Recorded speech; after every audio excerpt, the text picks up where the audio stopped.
My name is Dr. Lori Conway, and for over 2 decades, I've worked directly with men and women in their 60s, 70s, and 80s. People who are doing everything right by conventional wisdom, eating their salads, loading their plates with vegetables, trying their best, and still dealing with joint pain that won't quit, fatigue that hits like a wall by 2 in the afternoon, blood pressure that creeps up despite their efforts, and a fog in their thinking that wasn't there 10 years ago. And here's what I've watched happen again and again. People in this age group are often eating vegetables that are working directly against their bodies.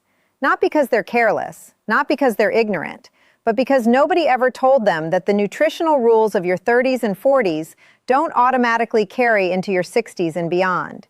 Your body at 62 is not just an older version of your body at 38. It is a fundamentally different biological system with different metabolic demands, different digestive capabilities, different hormonal landscapes, and different vulnerabilities. And the vegetables sitting in your refrigerator right now, some of them are feeding that system beautifully. And some of them, I'm sorry to tell you, are quietly making things worse. So today we're going to do something nobody else is going to do for you in a 10-minute scroll through social media. We are going to go deep. We're going to talk about 3 vegetables that people over 60 should approach with real caution. And then we're going to flip it and talk about 3 vegetables that your body over 60 is practically begging for. The ones that are working at the cellular level to protect your heart, your bones, your brain, and your joints. And I want to be crystal clear before we dive in. I am not here to take food away from you. I am not here to give you a list of things to fear. I am here to upgrade your understanding so that every single grocery trip you take from today forward becomes a more informed, more intentional act of caring for yourself. That matters. You matter. Let's go. Before we name a single vegetable, you need to understand the foundation, because context is everything in nutrition. And without it, these recommendations are just words on a screen. Here's what's happening inside your body after 60 that changes the entire nutritional equation. First, your gut has changed dramatically. The lining of your digestive tract, which acts like a sophisticated filter and absorption system, has thinned over time. The community of bacteria living inside your intestines, what scientists call your microbiome, has shifted, with many of the most beneficial species declining in number. Your body produces fewer digestive enzymes. All of this means that certain fibers, certain plant compounds, and certain naturally occurring chemicals in vegetables that your gut handled beautifully at 35 may now be creating a very different experience inside your body. Second, your kidneys are operating differently. Kidney function naturally and gradually declines with age, and this has a direct bearing on how your body handles specific compounds found in certain vegetables. Substances that a young, fully operational kidney clears from your bloodstream without a second thought can accumulate, contribute to kidney stones, or affect electrolyte balances when kidney efficiency has dropped by even 20 to 30%, which is entirely normal by your mid-60s. Third, chronic low-grade inflammation has likely taken up residence in your body in a way it simply hadn't in younger years. Scientists have a term for this now. They call it inflammaging, and it refers to the baseline level of internal inflammatory activity that rises steadily as we age.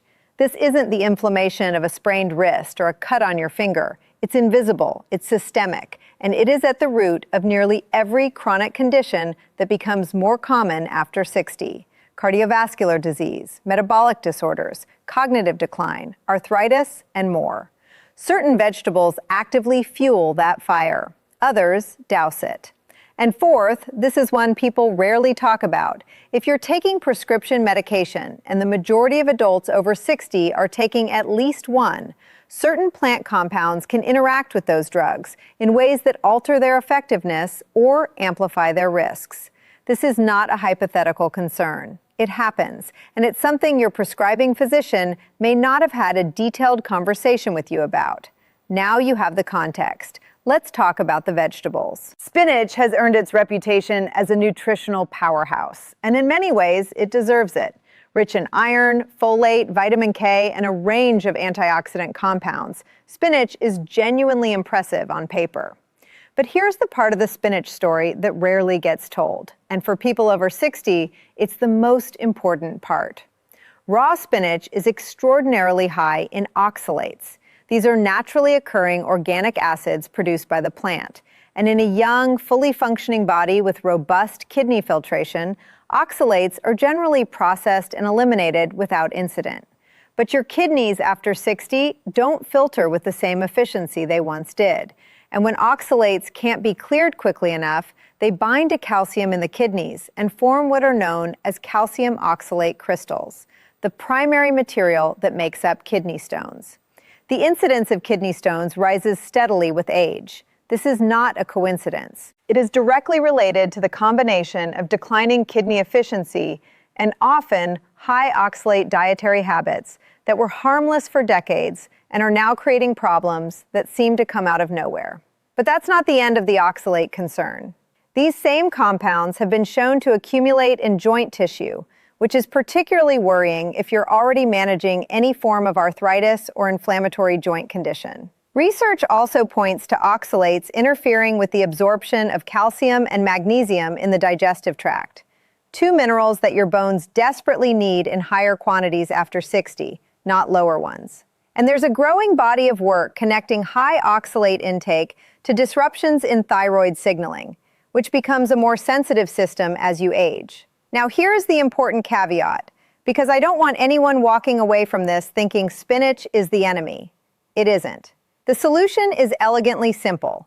Cook it. When you apply heat to spinach, oxalate content drops dramatically. A significant portion leaches out in the cooking process. A quick sauté in olive oil with a few cloves of garlic, a handful of wilted spinach added to eggs or soup, steam spinach as a side dish. All of these give you the rich nutritional benefits of spinach while eliminating the oxalate risk that comes with eating large amounts raw. The particular pattern to watch for is the daily green smoothie habit, where 2, 3, even 4 big handfuls of raw spinach are blended and consumed in a single sitting. For someone in their 30s, this might be totally fine. For someone in their late 60s with even mildly reduced kidney function, and most people in that age range have some reduction, that's a significant oxalate load hitting your system every morning. It adds up, and it adds up quietly until it doesn't. Cook your spinach, enjoy it freely, but retire the raw spinach smoothie habit, or at minimum, rotate it with lower oxalate greens like romaine or cucumber. Broccoli, kale, cauliflower, Brussels sprouts, cabbage. These are among the most studied, most celebrated vegetables in nutritional science, and with extraordinary good reason. The cancer protective properties of cruciferous vegetables are among the most robust findings in all of dietary research. The glucosinolate compounds they contain convert in your body to powerful molecules, like sulforaphane, that appear to actively combat the kind of cellular damage that can lead to tumor formation. These are genuinely remarkable foods. So why are they on the caution list? Because for people over 60, consuming these vegetables in large quantities while raw creates 2 specific problems that become increasingly significant with age. The first involves your thyroid. Cruciferous vegetables contain what are called goitrogens, compounds that interfere with iodine uptake in the thyroid gland. Your thyroid uses iodine to manufacture the hormones that regulate your entire metabolic rate, your energy levels, your body temperature, your weight management, your cardiovascular rhythm, and your cognitive sharpness. For a healthy person eating moderate amounts of these vegetables, goitrogens are generally a non-issue. But hypothyroidism, an underactive thyroid, becomes remarkably common after 60, especially in women. Conservative estimates suggest that as many as 1 in 5 women over 60 has some degree of thyroid underfunction, and a significant portion of those cases go undiagnosed. If you're already in that borderline territory and you're consuming large amounts of raw kale or raw broccoli regularly, you may be pressing down further on a thyroid that's already struggling to keep up. The second problem is digestive. Raw cruciferous vegetables contain a category of fiber that is extraordinarily difficult to break down in the large intestine. For a younger digestive system with strong enzyme production and a robust microbial community, this fiber is a challenge the gut rises to meet. For an older gut, slower moving, less enzymatically active, with a microbiome that's already been through a lot, Large quantities of this fiber can produce significant bloating, gas, cramping, and discomfort that goes beyond mere inconvenience. Chronic digestive stress has downstream consequences for nutrient absorption, inflammatory signaling, and even mood. Here's the beautiful thing, though. Both of these problems are largely resolved by one single step: cooking. Heat neutralizes the majority of goitrogenic compounds in cruciferous vegetables. Heat also breaks down the most stubborn fiber structures, making them dramatically more digestible. And this doesn't require complicated preparation. Roasted broccoli with olive oil and sea salt, steamed cauliflower, stir-fried bok choy, slow-roasted Brussels sprouts caramelized at the edges. These are some of the most delicious things you can put on a plate, and they give you all the cancer-fighting, fiber-rich goodness of cruciferous vegetables without the thyroid interference or digestive struggle. One pan, a little heat, the same vegetables transformed into something your body can actually use well. This third category requires some nuance, so I want to be thoughtful about how I present it. Nightshade vegetables include tomatoes, bell peppers, eggplant, and white potatoes, and many of these contain genuinely impressive nutrients. Tomatoes, for instance, are one of the richest dietary sources of lycopene, a powerful antioxidant with well-documented associations with reduced cardiovascular risk and lower prostate cancer rates. But nightshades also contain a class of compounds called alkaloids, and specifically one called solanine, which functions as the plant's built-in chemical defense system. In most healthy individuals, dietary alkaloids from normal food consumption pose no meaningful problem. Your liver and gut handle them, and life goes on. However, and this is a clinically significant however, for people over 60 who are dealing with inflammatory joint conditions like osteoarthritis or rheumatoid arthritis, there is a consistent and growing body of both research evidence and clinical observation suggesting that nightshade alkaloids can meaningfully worsen symptoms in people who have a sensitivity to them. The proposed mechanism involves gut irritation. Alkaloids can degrade the protective lining of the intestinal wall, creating a condition of increased gut permeability. When that barrier breaks down, immune-activating particles can pass into the bloodstream and trigger a systemic inflammatory response that manifests in the joints as increased pain, stiffness, and swelling. Not everyone over 60 is sensitive to nightshades. This is genuinely individual. But the proportion of older adults who notice a relationship between their nightshade consumption and their joint symptoms is high enough that it warrants serious attention, particularly if you've been managing joint pain without the progress you'd hope for despite other efforts. The clinical trial I'd suggest to yourself, if joint pain is part of your daily experience, is a 4 to 6 week elimination of nightshades done consistently and followed by careful reintroduction while tracking your symptoms. It costs nothing but a few weeks of mindful eating, and the information you gather about your own body is invaluable. There are also 2 additional concerns specific to tomatoes. First, they are naturally high in histamine and can inhibit the enzyme your body uses to break histamine down.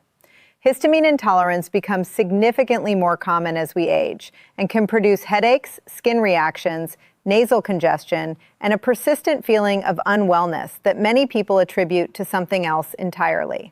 Second, the acidity of raw tomatoes frequently aggravates gastroesophageal reflux disease, GERD, which is itself more prevalent after 60 because the muscular valve separating your esophagus from your stomach weakens over time.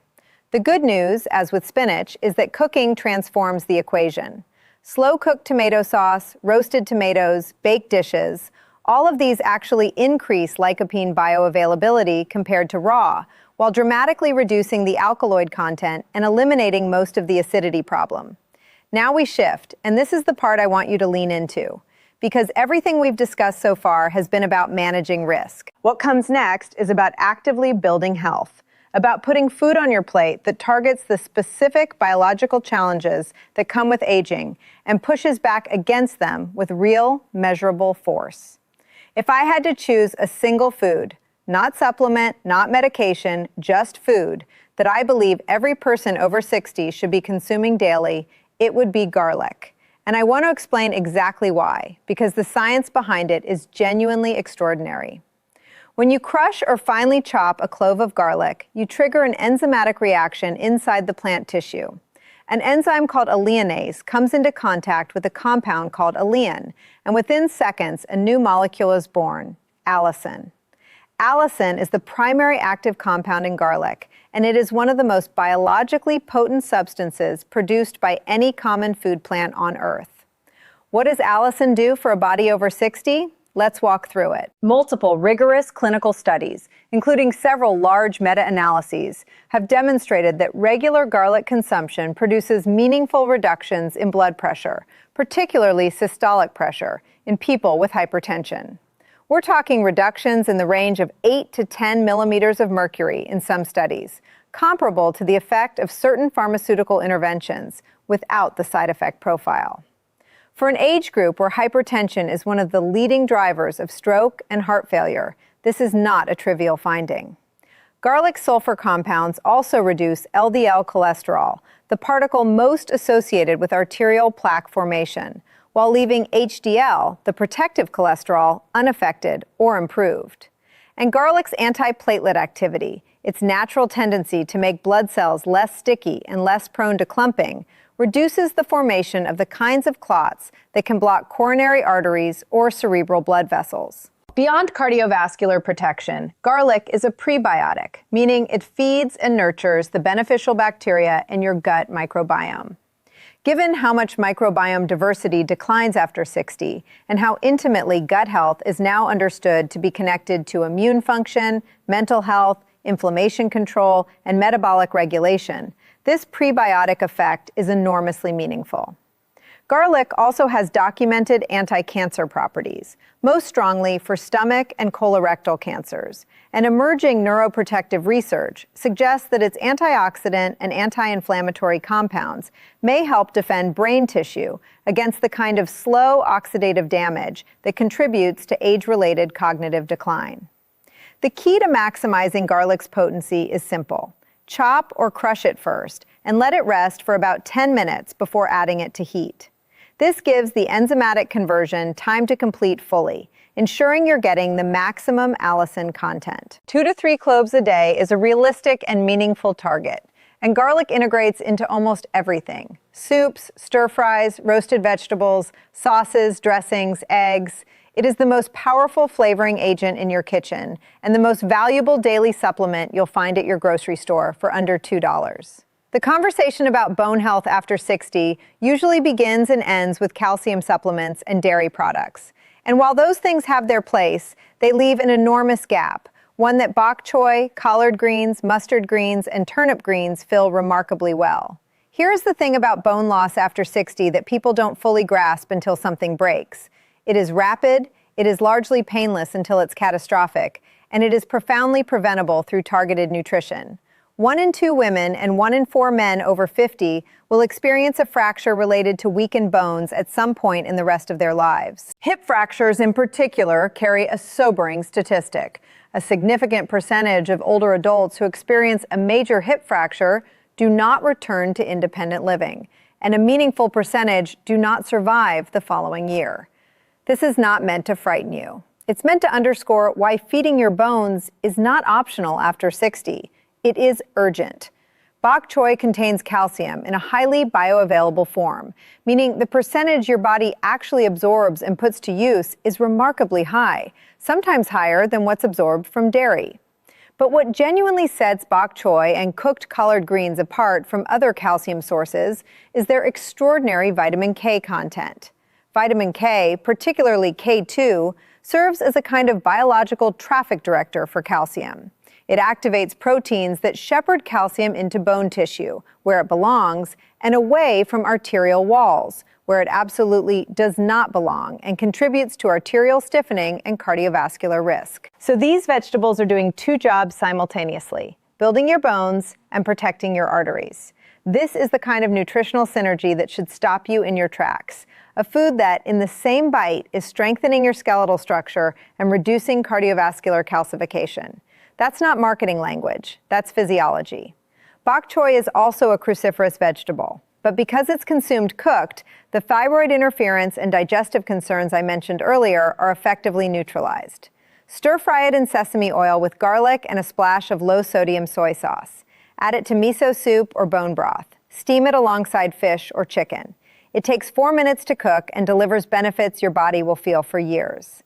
Collard greens, slow simmered with olive oil and onion until tender, are deeply satisfying and among the most calcium-dense foods available anywhere at any price point. Make cooked dark leafy greens a non-negotiable part of your weekly plate. Not occasionally, regularly. Your bones are counting on it. If garlic is the guardian of your cardiovascular system and bok choy is the architect of your skeletal health, then beets are the lifeline to your brain. And in a population where cognitive decline is the single most feared consequence of aging, surpassing even cancer in surveys of older adults, the evidence for beets as a brain protective food is among the most compelling in all of nutritional medicine. Here's the mechanism, and it's fascinating. Beets are among the most concentrated dietary sources of naturally occurring nitrates available in any food. These are not the synthetic nitrates found in processed meats, an entirely different and concerning category. These are organic nitrates, and once consumed, your body converts them into a molecule called nitric oxide.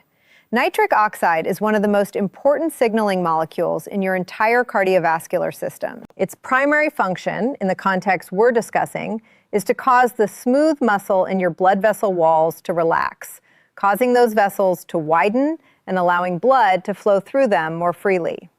Think of it as releasing a kink in a garden hose. Suddenly, everything downstream gets better pressure and better flow. Why does this matter specifically for your brain? Because one of the most consistent findings in aging neuroscience is that declining cerebral blood flow, reduced delivery of oxygen and glucose to brain tissue, is a primary driver of cognitive decline. The small blood vessels that perfuse your brain tissue become progressively stiffer with age. Areas responsible for memory consolidation, executive decision-making, and processing speed begin to receive less of what they need to function at their best. This isn't inevitable catastrophic deterioration. In many cases, it's a slow dimming, and nitric oxide from dietary nitrates actively works against that process. Research from Wake Forest University demonstrated something remarkable. Older adults who consumed concentrated beet juice before physical exercise showed significantly increased blood flow to the frontal lobes of the brain on imaging scans, the exact region governing higher order thinking and working memory. The effect was not subtle. It was clearly measurable, clearly meaningful, and points toward beets as one of the few foods we have genuine mechanistic evidence for as a brain protective intervention. Beets also contain betaine, a compound that plays a direct role in managing homocysteine levels in the blood. Elevated homocysteine is a well-established independent risk factor for both cardiovascular disease and cognitive decline, and it rises naturally with age in many people due to declining B vitamin status and metabolic shifts. Betaine helps suppress homocysteine, offering your heart and your brain simultaneous protection. And then there are betalains, the deep red pigments that give beets their dramatic color. Betalains are among the most potent anti-inflammatory and antioxidant compounds found in any plant food, working directly against the chronic inflammaging that drives so much of what goes wrong in an aging body. One more thing, don't waste the greens. The leafy tops of beets are edible, nutritious, and often thrown away out of unfamiliarity. Treat them exactly as you would any dark leafy green. Sauté them quickly in olive oil and garlic. They're rich in iron, calcium, and vitamin K, with a pleasant earthy flavor and virtually no prep time. Roasted beets are perhaps the best delivery method for everyday eating. Slice them, coat lightly in olive oil and salt, and roast at 400 degrees for 35 to 40 minutes until tender and caramelized.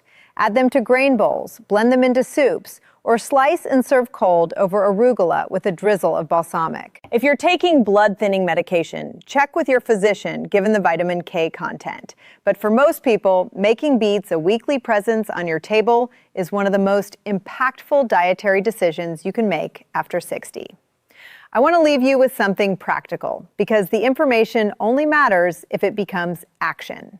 You don't need to overhaul your entire kitchen this week. You don't need to throw away every tomato in your refrigerator or draft a complicated new meal plan. What you need is a shift, a small, deliberate, consistent shift in how you think about the vegetables on your plate and what they're actually doing inside your body. Here is where I'd suggest starting. This week, if you eat spinach, sauté it instead of blending it raw. Takes 90 seconds. That's your first change. Next time you make broccoli or cauliflower, roast it instead of eating it raw.